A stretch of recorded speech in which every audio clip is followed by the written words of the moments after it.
Welcome back in Rajeev technical classes.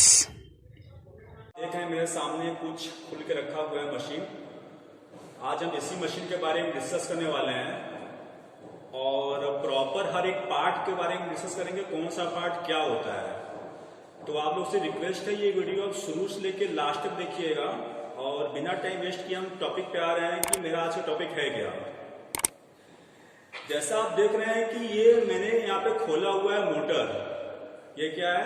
Motor है। Motor करता क्या है? मोटर इलेक्ट्रिकल एनर्जी को मैकेनिकल एनर्जी में चेंज करता है। और किसी भी मोटर का बेसिक थ्योरी है, चाहे एसी मोटर हो चाहे डीसी मोटर हो, हर मोटर क्या करेगा?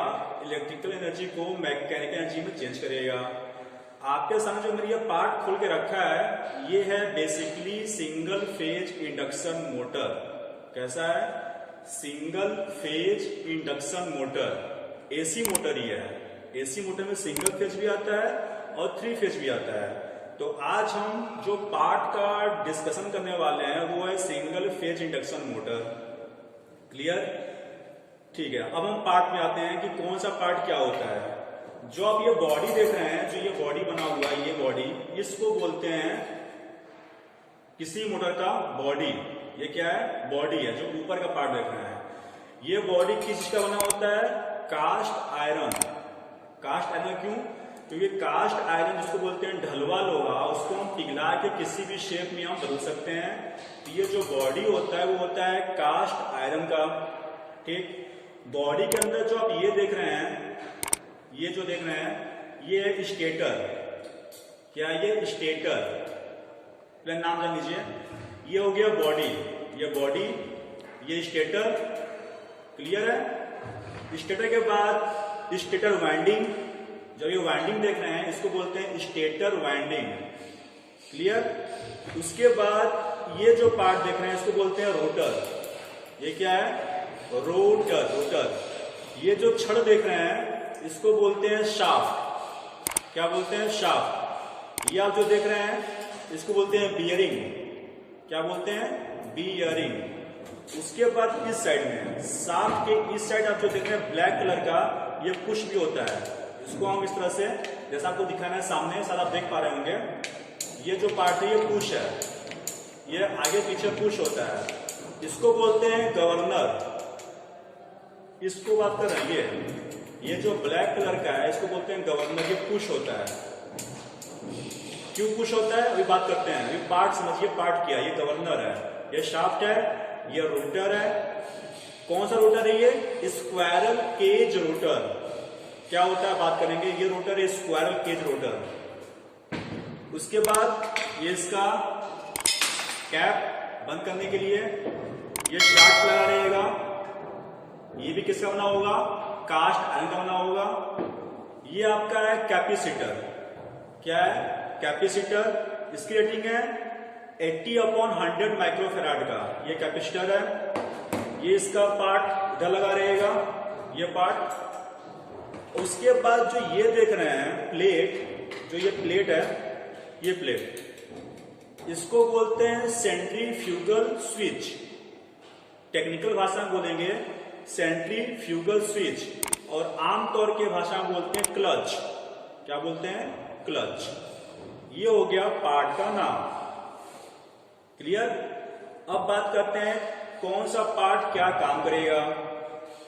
जो स्टेटर देख रहे हैं, स्टेटर के अंदर जो ये जो पत्ती देख रहे हैं, स्लॉट जो देख रहे हैं, ये पत्ती जो होती है वो होती है लेमिनेटेड सिलिकॉन की पत्तियां होती हैं। ये अलग अलग पीस में होती हैं।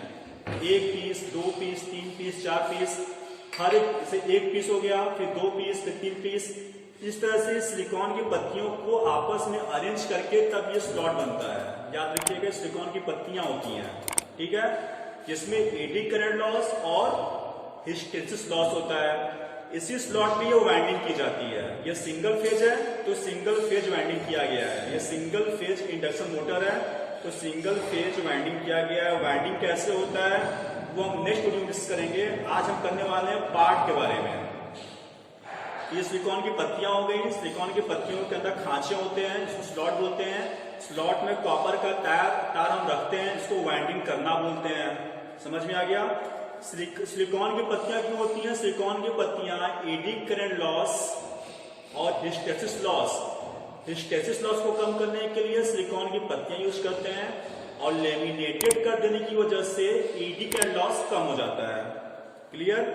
ये हो गया पूरा स्टेटर के बारे में। जो ये वाइंडिंग है, इसी वाइंडिंग को बोलते हैं फील्ड वाइंडिंग। क्यों? क्योंकि जो मैग्नेटिक फील्ड जो क्रिएट होता है इसी वाइंडिंग की वजह से क्रिएट होता है, इसलिए इसको बोलते हैं फील्ड वाइंडिंग। क्लियर? किसका बना होता है? कास्ट आयरन का। ये किसका बना हुआ है?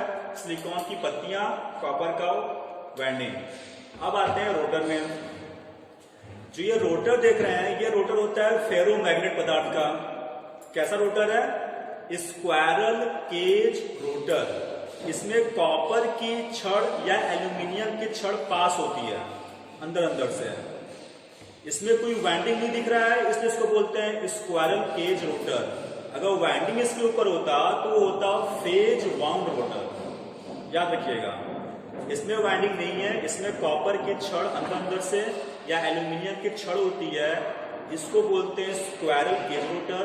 अगर इसी रोटर पे वाइंडिंग होता, जैसे यहाँ वाइंडिंग देख रहे हैं, अगर वही वाइंडिंग यहाँ पे होता तो इसको बोलते हैं फेज वाउंड रोटर। दोनों में अंतर क्या है? स्क्वायर केज रोटर अगर रहता है तो मोटर की टॉर्क मतलब बल आघूर्ण और स्पीड को कंट्रोल बहुत मुश्किल से होता है, कंट्रोल करने में डिफिकल्टी होती है। स्पीड और टार्क को कंट्रोल करना बहुत मुश्किल होता है। बट अगर ये फेज वाउंड रोटर होता तो इसके टॉर्क और स्पीड को हम कंट्रोल आसानी से कर सकते हैं। क्लियर? किसका बना होता है? फेरोमैग्नेट का। ये जो शाफ्ट है, शाफ्ट जो बना होता है वो बना होता है हाई ग्रेड स्टील। किसका? हाई ग्रेड स्टील का बना होता है, क्योंकि पूरा लोड इसी पे होता है। जो ये शाफ्ट देख रहे हैं, ये शाफ्ट, ये छड़, ये बना होता है हाई ग्रेड स्टील का। हाई ग्रेड स्टील तो जो भी मेटल होता है वो मेटल बहुत ही लोड को सह सकता है, इसलिए इसको बोलते हैं हाई ग्रेड स्टील का बना होता है। ठीक, अब बात करते हैं कैपेसिटर। देखिए, पहली बात तो ये है कि single phase motor self start नहीं होता, ये आपको पता होना चाहिए। कई बार एग्जाम में पूछा गया है कि single phase motor self start होता है कि नहीं होता है। तो जो सिंगल फेज मोटर है वो सेल्फ स्टार्ट नहीं होता। ये बात याद रखिएगा कि single phase motor self start नहीं होता। ठीक, तो इसे सेल्फ स्टार्ट करने के लिए लगाते हैं कैपेसिटर।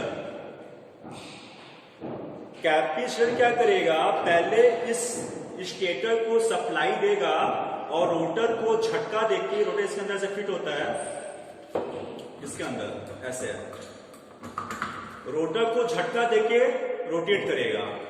जब रोटर मेरा झटका देके जब रोटेट हो गया, इस तरह से जब रोटेट हो गया और 75% स्पीड जब पा लेता है तो इसका काम खत्म हो जाता है। ये स्टार्ट कर देता है, दूसरा काम खत्म हो जाता है, फिर मेरा मोटर जो है वो अपना नॉर्मल स्पीड पे घूमने लगता है।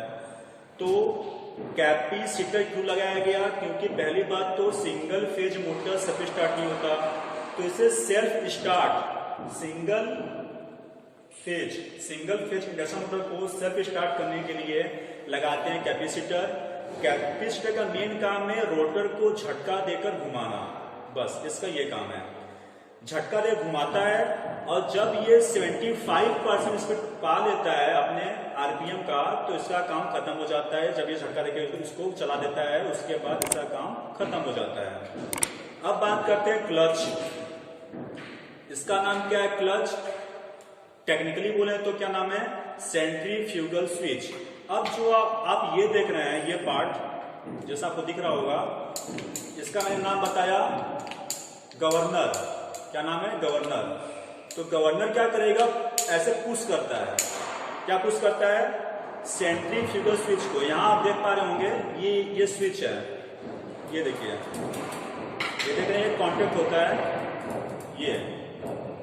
इसी चीज को ये गवर्नर पुश करके इसको दबाता है। जब ये दबेगा तो सप्लाई यहां पहुंच जाएगा और जब सप्लाई पहुंच जाएगा तो ये अपना जो कैपेसिटर है इसको झटका देके स्टार्ट कर देगा और जब ये 75% स्पीड पा लेगा तो फिर उसको पीछे घसक जाएगा ये गवर्नर, एक कॉन्टेक्ट हट जाएगा। क्लियर? तो क्या काम हुआ, गवर्नर जो देख रहे हैं इसको से पुश करता है, पुश करने के बाद ये जो कॉन्टेक्ट है क्लच का ये क्लोज हो जाएगा और कैपेसिटर का सर्किट कंप्लीट, कैपेसिटर इसको झटका देगा और झटका देकर इसको स्टार्ट कर देगा। जब ये स्टार्ट हो गया और 75% ऑफ इट्स स्पीड ये जब गेन कर लेगा तो ये गवर्नर पीछे आ जाएगा और पीछे आने के बाद इस स्विच को खोल देगा और ये प्रॉपर अपना वर्क करने लगेगा। तो गवर्नर का काम क्या हुआ, स्विच को कॉन्टेक्ट को ऑन और ऑफ करना। जो मोटर मेरा खराब होता है, सिंगल फेज इंडक्शन मोटर यही खराब होता है, ये इस तरह से लगा होता है, ये आप देख रहे हैं, ये इसके अंदर इस तरह से फिट होगा, ये इसके अंदर से फिट हो जाता है। ये देखिए यहां पे ये फिट हो गया। फिट होने के बाद ये इसको पुश करता है, पुश करने के बाद ये जो आप देख रहे हैं ये स्विच, ये इसको पुश करेगा और पुश करने के बाद इसको ये कॉन्टेक्ट को क्लोज कर देगा। कौन पुश करेगा, ये गवर्नर, जो ब्लैक कलर का देखना गवर्नर है। क्लियर है? तो गवर्नर काम क्या हुआ, पुश और पुल करना।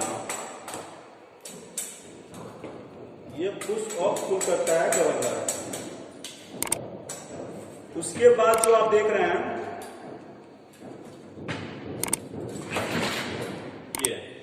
ये है गवर्नर, ये क्लच को पुश करता है। ठीक है, तो क्लच का काम क्या हुआ, कैपेसिटर को इसके कांटेक्ट में लाना। क्लियर है? ये हो गया पूरे पार्ट के बारे में। अब बात करते हैं बियरिंग। जो आप ये देख रहे हैं बियरिंग, बेरिंग क्यों लगाते हैं, बेरिंग लगाते हैं कि जो मेरा मोटर का जो शाफ्ट है, जो घूमेगा ये शाफ्ट, उसको प्रॉपर घुमा सके और फ्रिक्शन घर्षण कम से कम हो। तो मेरा बियरिंग क्या करेगा, घर्षण को मिनिमाइज करता है। अब बियरिंग 3 प्रकार के होते हैं, याद रखिएगा, बॉल बियरिंग, सिलेंड्रिकल बियरिंग और फ्लूइड बियरिंग। बॉल बियरिंग जो होता है ये लगा हुआ है, ये मेरा कितने एचपी का मोटर था, ये मेरा 1 एचपी का मोटर है। ठीक, तो बॉल बियरिंग का यूज करते हैं फ्रैक्शनल एचपी से लेके, मतलब कम से कम एचपी से लेके 150 एचपी तक के मोटर में बॉल बियरिंग यूज होता है। बॉल मतलब छर्रा, इसके अंदर छर्रे होते हैं बियरिंग के अंदर। तो बॉल बियरिंग का यूज करते हैं फ्रैक्शनल, मतलब कम से कम एचपी से लेके 150 एचपी तक के मोटर के लिए बॉल बियरिंग यूज करते हैं।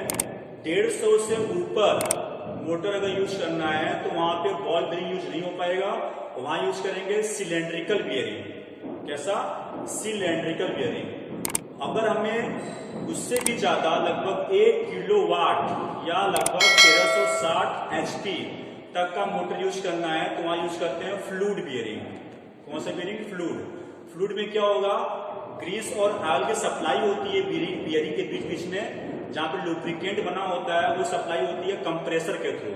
ठीक है, तो 3 बियरिंग है, बॉल बियरिंग, सिलेंड्रिकल बियरिंग और फ्लूइड बियरिंग।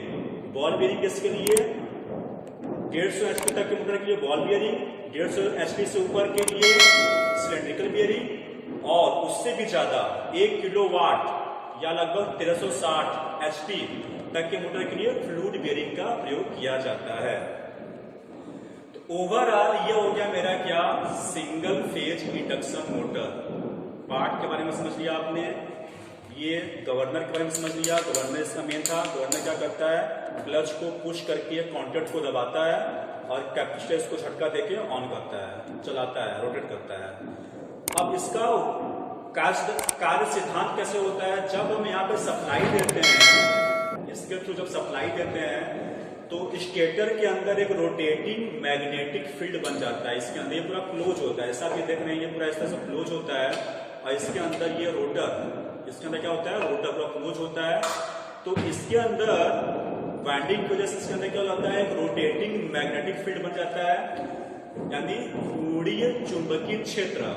अब ये रोटर पे क्या करेगा, रोटर मेरा फेरो मैग्नेट है तो ये बहुत ज्यादा, इस पे चुंबकशीलता बहुत ज्यादा होती है, तो इस पे टॉर्क लगता है और टॉर्क लगने से ये मेरा रोटर घूमने लगता है। सिंपल सा इसका वर्किंग है कि जब सप्लाई देते हैं तो ये जो लेमिनेटेड कोर थी और जो वाइंडिंग था उसकी वजह से इसके अंदर चुंबकीय क्षेत्र बन गया, मैग्नेटिक फ्लक्स बन गया। मैग्नेटिक फ्लक्स के अंदर ये रोटर रखा हुआ है। रोटर कैसा है?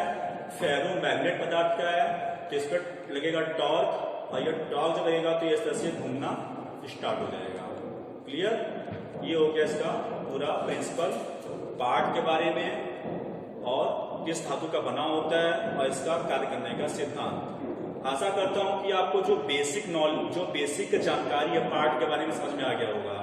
नेक्स्ट वीडियो में हम डिस्कस करेंगे कि पंखे की वाइंडिंग और मोटर की वाइंडिंग कैसे होती है। ये सिंगल फेज था, 3 फेज मोटर कैसा होता है वो भी दिखाएंगे आपको। तो आप मेरे साथ बने रहिए, वीडियो को आप देखिए, आप शुरू से लेकर लास्ट तक देखिएगा। आप पूरे पार्ट के बारे में आप समझ गए होंगे कि कौन सा पार्ट क्या नाम होता है और किस धातु का बना होता है। ठीक है? जो भी कोई प्रॉब्लम हो, जो भी आपको समझ में ना आता हो टॉपिक और कमेंट कीजिए, मैं आपके लिए उस टॉपिक पे बनाऊंगा वीडियो और समझाने की कोशिश करूंगा। Okay, thank you so much for watching. Thank you.